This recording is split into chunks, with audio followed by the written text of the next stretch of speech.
Warriors walk alone but stay protected by their pack.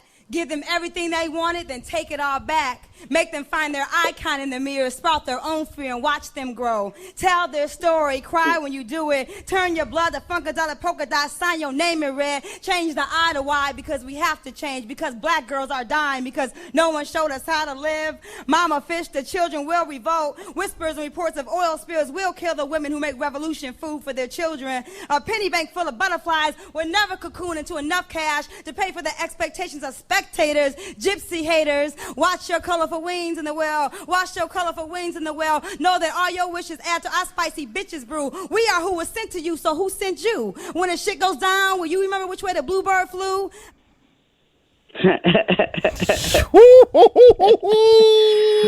it's early in the morning for that. No, it ain't. It's never too early for this poet, this CEO, the executive producers of Black Women Rock.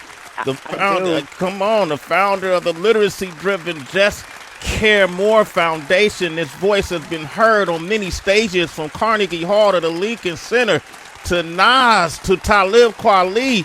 She's done it all, ladies and gentlemen. The one and only Jessica Care More. Hey, hey. What up? Hey, family. It's so good to be on here. Thank you for having me. Absolutely. Always love. You know, you rep Detroit so hard. I remember you've been repping Detroit for years. And in New York, repping Detroit. In Brooklyn, in Harlem, talking about Detroit. Detroit getting all kind of side eyes, but now they give you applause. You got the D tattooed on your shoulder, right? I do. I got the Detroit Tiger D on my right. Yeah, that's my thug. The rest of them are spiritual, but that's my thug tat. The that's D. Your thug tat. You know. Yeah, Everybody from the D got some thug in them. You know that's right? Yeah, that's what makes the poems, touch the brothers in the hood too. I with my poetry, I was just trying to get to the people in the cafes and shit. I wanted to reach everybody, and so I think being from Detroit informed my voice in a way that brothers like Nas or even Jeezy, for that matter, would ask me to be on their projects. So, yeah. You're the truth, Jessica Care More. You always have been. And you've always been unapologetic. And I've always loved your poetry for a number of reasons. Because it always tags us on the pulse of everything that's happening in the now. But you could play a poem from you from years ago, and it could be applicable to today and moving forward. Thank you. It's hard for poets to really stay in the forefront. You know what I mean? Because and you've managed to do it. If aspiring poets wanted to know how can I make a living doing this, what would you say to them? I've been a full-time poet for 25 years. It's really about reinvention. It's also about not putting yourself in boxes. I've been producing Black women rock for 16 years, so I'm surrounded by Black women rock artists all the time. So that's my community, right? I'm also supported by hip-hop artists and have been for many years. But I also, in the academic world, I've been inside schools and universities. So I diversify myself so that no stage, that's why the Apollo was an easy stage for me with Black people, with 125th Street. I'm going to read poems for them. So I never limited myself to I'm going to be in this secular space where it's safe, where poems are supposed to go, right? And so as a poet, I was like, any place there's a mic and there's some people, I'm gonna rock the mic. And that's how I know Black people, white people. I mean, I've been South Africa, Berlin, Amsterdam, Hong Kong, Shanghai, all with my poetry. And so all over the world. And so it is possible. And I always like to tell that to young people because it is possible to be a full-time artist in this country and not be on regular radio spins, not be on national television every 5 minutes, and you can still make a living. I do well. I've raised my son and my children on poems. I bought a house that poems built. You know what I'm saying? Like, you can do house that poems built. Jessica, I'm curious. I've always been curious as a lover of poetry. As a lover of poetry, when people are standing to share their work in the form of spoken word and that rhythm that comes with it, what's the history of that? And was it easy for you to find the way that you wanted to share your words? So it's not just reading it. It's not just reciting. It almost has like a bounce. I'm not even sure what that's called, if it does have a name. It's a connection to ancestor spirit and audience. And it's a sharing. So if I'm reading a poem for you, then I have to feel something back from you in order for me to give you the poem right. And so it's definitely an exchange. I think a hip-hop artist or a lyricist would say the same kind of thing. But I'm a child of the Black Arts Movement. So I was growing up listening to KRS-One and Chuck D and, Tribe Called Quest and all those folks. I was also reading Dudley Randall and Amiri Baraka. I knew who the last poets were. Gil Scott-Heron was one of my teachers. And so I learned from Gil that balance between poetry and music was so necessary for me. So I'm always about connecting to spirit, though, and audiences. And, and I've, without a beat, that's what makes me different than an MC. The music is, I love working with music. What Talib and I did together for my album, Black Tea, was beautiful. But I don't need any music. Like, the musicality is already in the language of my poetry. And so when I did an album finally, I worked with this brother, John Dixon, a piano player, and he wrote because instead of me just dropping my poem over hip-hop beats, which isn't that interesting to me, it's okay. But where I do well musically is when people write the music to the language, to the music that's already in the words. And that's what Gil Scott-Heron did. And so he's always my motto where I'm trying to get to with music. But it's also, it's exchange. We African people, I did shows in Ghana last year. It's about connecting to people. It's call and response. Hip-hop is all up in my work. I'm a poet of the hip-hop generation. So that is definitely deeper than just reading books. I can't be confined to just books. I got a new book out, We Want Our Bodies Back. We Want Our Bodies Back. That's right, for Sandra Bland, yes. Let's talk about that. We Want Our Bodies Back.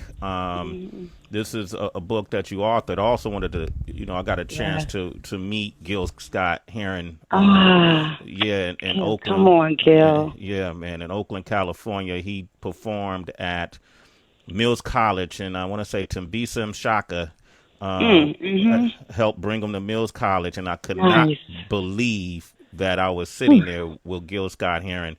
But We Want Our Bodies Back. This is a series. It's a collection of poems, right? Yes, it is. Yeah, it's my fifth book. Yeah. And speak to it. It's for Sandra Bland, and it's I'm on HarperCollins. As you know, I've been pushing more Black press. I've been putting out poets since 1997 with my own press. And this book was so important to me. And Sandra Bland's death, I was so affected by it. And I knew that this book needed to be on shelves everywhere. And so, it's a collection. It's about a couple hundred pages. It's my best work. People who love hip-hop, who love lyrics, will love the book, and women will love the book. I'm speaking to my girls and women specifically.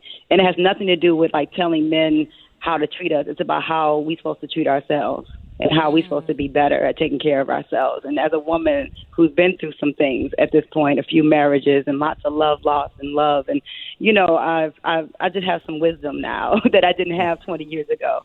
But the book is about us taking our bodies back, literally. And right now, with what's going on with COVID-19, which is why we're talking right now, right? Because we're raising money to help our brother Raz Baraka in Newark, New Jersey, do that poetry jam thing.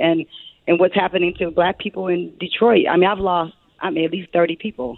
I mean, I don't even know how I'm on the phone, right, to be honest. What? But as an artist, I had to figure it out. And so We Want Our Bodies Back it's a call to action. It's saying we want our bodies back from police. When that brother Ahmad is jogging, I think about my son jogging up a street. I have a 25-year-old stepson, same age, around Ahmad's age, and my son, King, is 13. I'm terrified for my boys all the time, because they just to live as a young black man in this country is difficult. So that work is in there. I have poems from Eric Gardner in there. I have poems from Mike Brown. I was on the ground in Ferguson. I wrote a poem called I Can't Breathe about my time in Ferguson. I was there with Talib Kweli and Rosa Clemente, just as an artist, and that's what the connection, the sister was asking me about the connection to my work with people, because I'm connected to the community. I'm not just an artist that writes about what's happening. I actually participate. So Ferguson was like, I got to get on the plane. And then eventually, Common came, and, Pharoah Monch came, and, I did a thing with Boots and Tom Morello from Rage Against the Machine. We were in Ferguson. We spent some time there. And so that's the kind of artist I've always been. And so We Want Our Bodies Back for Sandra Bland is about Black women saying we're tired of our children being taken from us, and we want them back now. Yeah. And that book is available right now across all platforms. We Want Our Bodies Back, how? Correct, right? Absolutely, everywhere. Yeah, I'm the first Black woman poet on HarperCollins since Gwendolyn Brooks. So So it's a really big deal. Wow. For me. A round of applause. Yeah. That's big, Heather. Yeah. You see, they doing it. And let's talk. First of all, shout out and salute to Rosa Clemente, who's been in the front lines for decades. That's my sis. I haven't seen her or talked to her in a while, but I feel like I remember going to Denver once, and Rosa took such good care of me, man, and you know, I'll never forget it. She took such good care. Well, come to Detroit. I got you here. Yeah, I don't know about Detroit though. Y'all got that no-fly zone. Y'all got that no-fly zone. I got you on the no-fly zone. I'm cool with Trick. I got you. I promise. Detroit treat me like I was born in the hospital there. It's always love. Trust me, They treat me with major love. I'm excited for you. I love your energy, man. Give her a round of applause. We're going to keep going, man. And then what I'm going to do, I'm going to play this song. Let me see which song I want to play. I'm going to play Catch Me If You Can. With Talib. Yeah, with Talib Kweli of the Black Tea Project, the legend of Jesse James. And I got to get you my book, Sway. I want all of y'all to have my book. We're going to hook it up. Okay. That has to happen. I got your number, so I'm gonna hit you up. But don't go anywhere. I'm going to open up the phone lines. Poetry is so important for telling the times. That's why I always love poetry, because it always talked about the times. Through poetry, 20 years from now, we want to look back at 2020. I would go see what Jessica Caremore was talking about to find out what was really happening in our environment, in our communities. A lot of folks probably watched Love Jones or different programs and got into poems. If you're an aspiring poet or you want to talk about Def Poetry Jam, I'm going to open up these phone lines, 888-742-3345. Here's Jessica Caremore featuring Talib Kweli, Catch Me If You Can. Sway in the morning. Let it rock. The creator has a master plan. I'm getting chills. I can hear this all day, yo. I love you for that. Thank you. Thank you for playing it. It's so difficult to get my music on the radio, even though it's great music. It's not, it's not easy to get those spins. So I appreciate the light. Thank you. This is the place. And matter of fact, I'm texting my team to put this in what I call my cloud of songs that I always keep in regular rotation. But this is what makes this platform unique and original, especially with Shade 405. Is the there's no boundaries to what we can play. You know what I mean? No, that's right. And, I love it. Absolutely. On this show, we don't, your folks, the ones who started this station, Paul and Eminem from Detroit. Oh, so come on, Paul. Paul Rosenberg. Yeah, so my first lawyer. That's first lawyer. Wow. We went to Michigan State together. I know him forever. He was my first lawyer. Yeah. Isn't it interesting? Isn't it crazy to see how far they've come since back then? It's bananas. It's so strange. I knew them and Em was running around with Proof, and I was in that scene in Detroit with Jay Dilla. We knew him as John Doe and Slum Village, and I was a poet in the middle of all that testosterone and MCs and stuff. So wow, yeah, I'm proud of them actually. Yeah, I love them too. I love Paul. I'm happy they superstars. It's great. They are. Right now, we have Jessica Caremore on the line with us. And Jessica Caremore put this together alongside a man that I've known for years. He was slamming the circuit for years, and then he left us and went to the Netherlands and started planting seeds. He's planting seeds figuratively and literally. Hilarious. But this man is known and famous. Let's play his clip. This is Black Ice on the stage right now. Take a listen to this. What happens in neighborhoods where the self-esteem has been overshadowed by the decay and the children no longer play the way they used to? Where young boys choose to follow figures that had no father figures, a place where lives have been reduced to mere names on a nigga wall. A lot of dead shames on a nigga wall, because most of my childhood friends died over some dumb shit. It's like we all on some slum shit. Whatever happened to that we shall overcome shit. Nigga, where I'm from shit, they done tore down the projects and took away neighborhood sports. It's a place where little black boys put on jerseys and shorts, dream big about stardom on fine hardwood courts, but awake to the harsh reality of the stripped, unfinished inner city floor where life splinters. Cold winters are sheltered by crack houses instead of recreational centers that they claim to not have the paper to keep open for operation. Black Ice, ladies and gentlemen, and on the line with us right now, give a round of applause, the one and only Black Ice. Black Ice! The legendary. I apologize. I'm really running on fumes right now. It's Jessica. I'm sure it's let y'all know we've been up all night, but so I apologize for my tardiness. But what's up, Sway? Man, what's up, family? Sway. Come on, man. Look, last time I was in Jessica. Last time I was in Amsterdam, I got to hang out with Black Ice. Man, we just hung out at his house and met all his people and his network that he got out there, and they fed me and. I didn't want to leave. I didn't get all that when I was in Amsterdam. I saw him. Well, first of all, when you came through, it was like a one night thing. You and Talib came through like a tornado. Oh, so you got to sit. First of all, Sway is not giving you the. Sway is not really. He's not really cracking it open for you. Sway is a long time close friend of my lady's twin sister. So it wasn't just like he was coming back. He's out here seeing fam, and they were already fam. So it just so happens that our tribe is that small that we connect like that. So Ida and Ida. Yeah, I heard y'all making jokes about some out here sowing seeds and whatnot. Yo, you got two beautiful children though, man. I love going on their IG pages and just looking. Congratulations, man. Congratulations, oh, man. Thanks. They're incredible. You know that Effie, she speaks 3 languages, so like she's an incredible little alpha child. I'm very thankful. So what up, though? You got that Netherlands connection going on. I can hear. I've been calling Teddy Riley all week. It's been so bad. Come on. Okay. All right, here we go. We got. Been calling him Teddy Riley. All week. I'm dying. I'm Teddy Riley. Detroit got internet up in you. We got internet. What? Okay. So Jason's on the line from Alabama. Go ahead, Jason. Say hello to Black Ice and What's Jessica up, Jay? Yo. What's going on, man? Shout out to Black Ice Show. I'm a big fan. I'm an actual caller myself, and I love what you've been doing.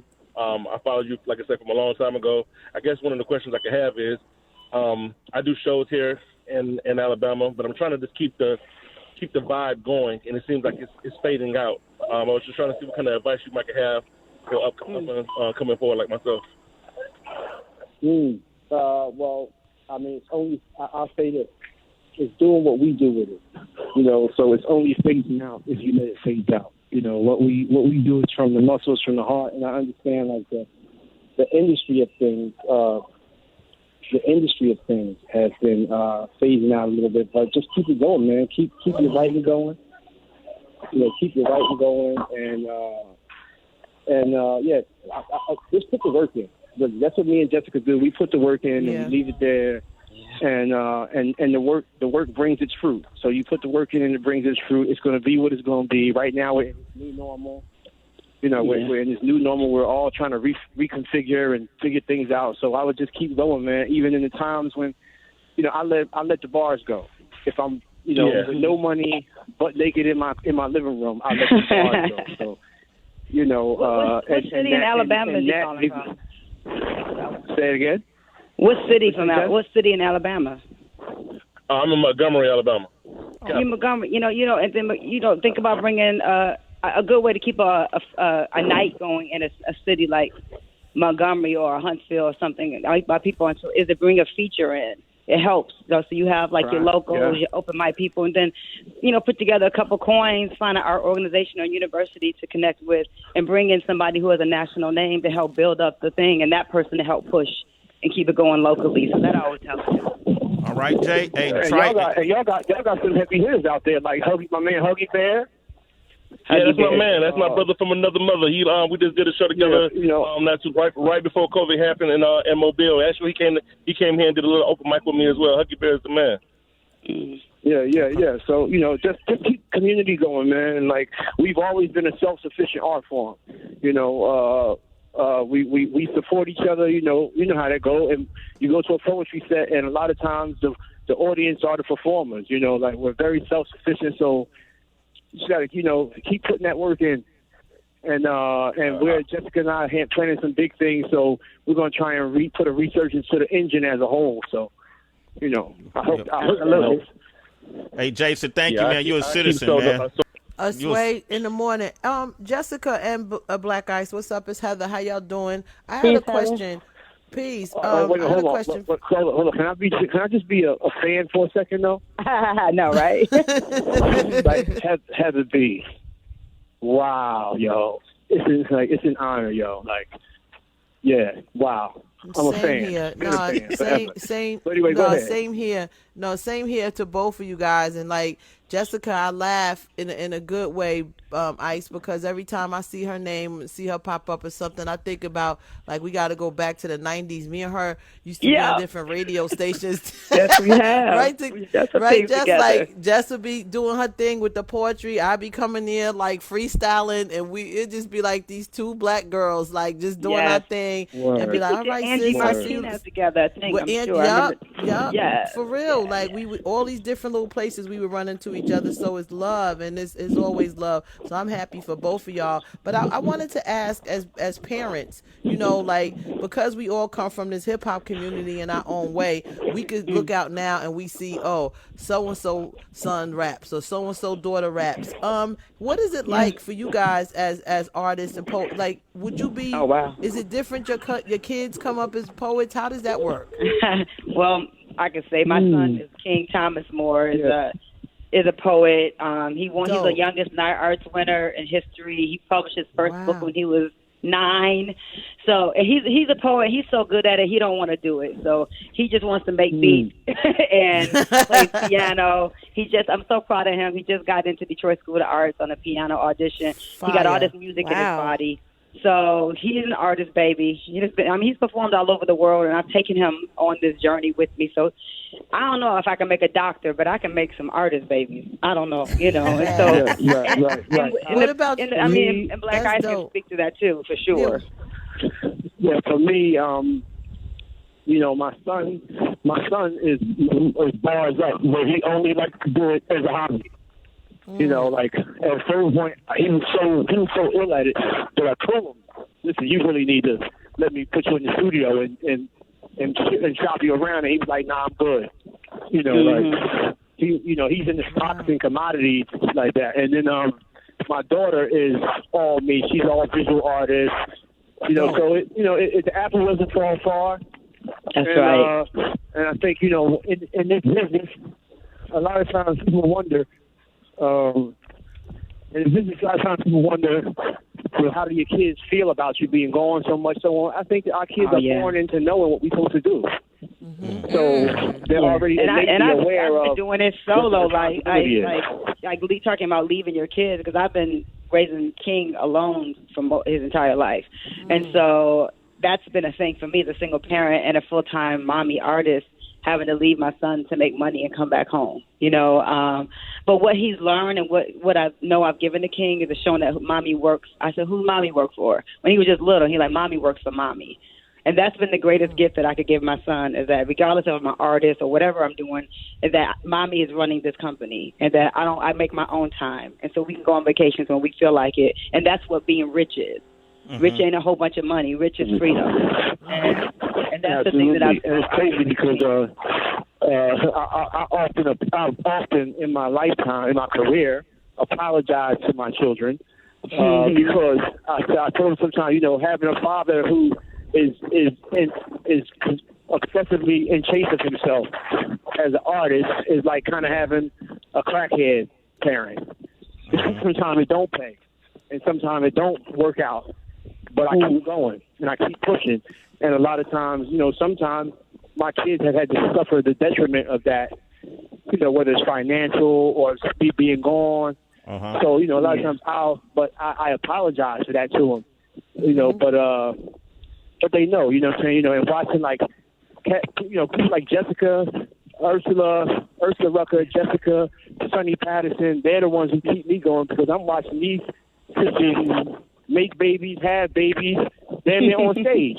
Yeah. And, you just bring them with you. And that's a beautiful thing. So I think as far as our children go, I think as an artist, your children, all our children are born innately, children give birth to parents, not the other way around. So I think they already know when they do the choosing, and they say, okay, I'm gonna swing with this cat. I'm gonna swing with this.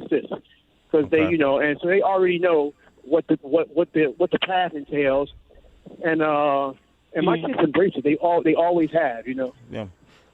We got Black Ice here and Jessica Caremore. Thank you. By the way, give them a round of applause. Two of the most powerful voices of our generation. And they're the hosts of Def Poetry Jam. You on Sway in the Morning, Black Ice. I'm about to play one of your songs, too. Okay. All right. So they're hosting the Def Poetry.